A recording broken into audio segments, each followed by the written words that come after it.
Peter Gabriel and Shock the Monkey, and here in the studio is Peter Gabriel. Welcome, Peter. Now, as we were saying before that track, you had a very busy day last Saturday. It was your reunion with Genesis at Milton Keynes. It must have been a pretty wet reunion, mustn't it, judging by the weather? Yeah, we had filthy weather. It started about 6 a.m. and went on to about 2 a.m., solid rain. And the day before was perfect, and the day after was perfect.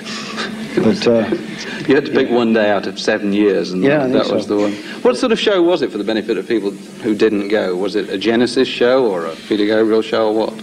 Well, first, I just want to say that it's amazing for the audience, because they waited out for about 6 hours in the rain, so I wanted to get that over. It was mainly old stuff. We thought, in return for us getting our fingers in their pockets, we tried to give them what we thought they might want out of the combination of the 6 of us, although we had a bonus with Steve Hackett coming back. Oh, he was back there as well.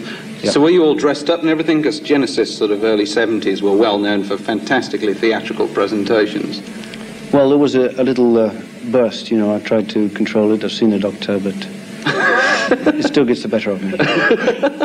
One of the things that struck me about it was, I mean, you split from Genesis 7 years ago. Was it very difficult to, or were you presumably not as familiar as you were with the old material? How did you go about it? You could say that. I was never good at remembering words, but this time I had to watch the lips of the front row very closely. Now, this concert was, am I right, a benefit to recoup some of the losses made on the accrued on the WOMAD festival, which you were one of the prime backers of. How did you go about organising that fantastic festival with extraordinary breadth of artists there? Yeah. Can I say too there that here I am messing up your interview.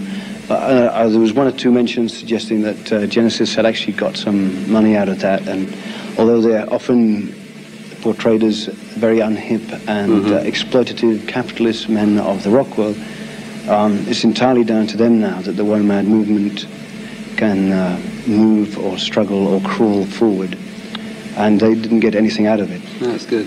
How did you go about getting people like the Burundi drummers and all sorts of odd acts from all over the world? How do you get them to Shepton Mallet? I mean, presumably you don't they're all in the an yellow agency. pages. You let your fingers do the walking.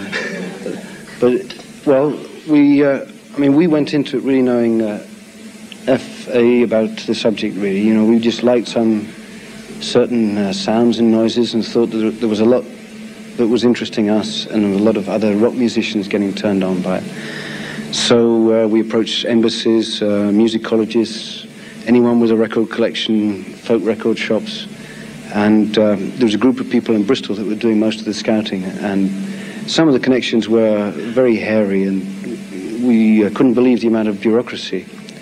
But when you actually got to meet the Minister for Youth, Culture and Sport from Burundi, who came with his drummers, you know, he's a very reasonable bloke, but actually getting through to them is a little different. Yeah.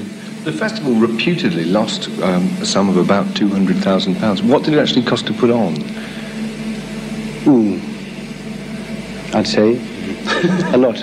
Is that a rough estimate or a specific figure? Well, I don't, what do they call it? Guesstimation in America, I think, yeah. So it was a lot of money. Yeah. And I think we naively assumed that we had an event with more appeal than it actually had. I'm very hopeful that even if we can't continue, the idea is going to be pushed through by some others, because if nothing else, we showed that a rock audience could give a standing ovation to a 50-year-old Chinese horn player. And that was great. Now, most people very often come on this program to plug albums, and you've brought something very intriguing here. Would you like to tell us what this is it? Yeah, well, it's my role as a travelling salesman. This time this is the Kids Pack, which a group of the WOMAD people put out. And I'm sure it will be available from 59 Shaftesbury Avenue.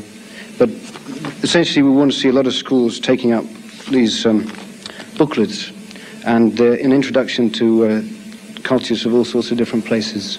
And we'd still like to get the involvement of lots more rock people in introducing kids to these things, because if the people that appear on the rock programs are introducing and getting turned on to this stuff, it's much more interesting than if the local education office is pushing it. Briefly, is there any chance of another WOMAD next year? Not next year, certainly, but I hope something similar will definitely happen. Whether we can be involved with it remains to be seen, but I think things look optimistic towards clearing our way out of this mess at the moment. Thanks very much, Peter Gabriel, and best of luck with your own album, which we don't seem to have got round to mentioning, but I think WOMAD is a very good cause. Best of luck with your many ventures. Last week.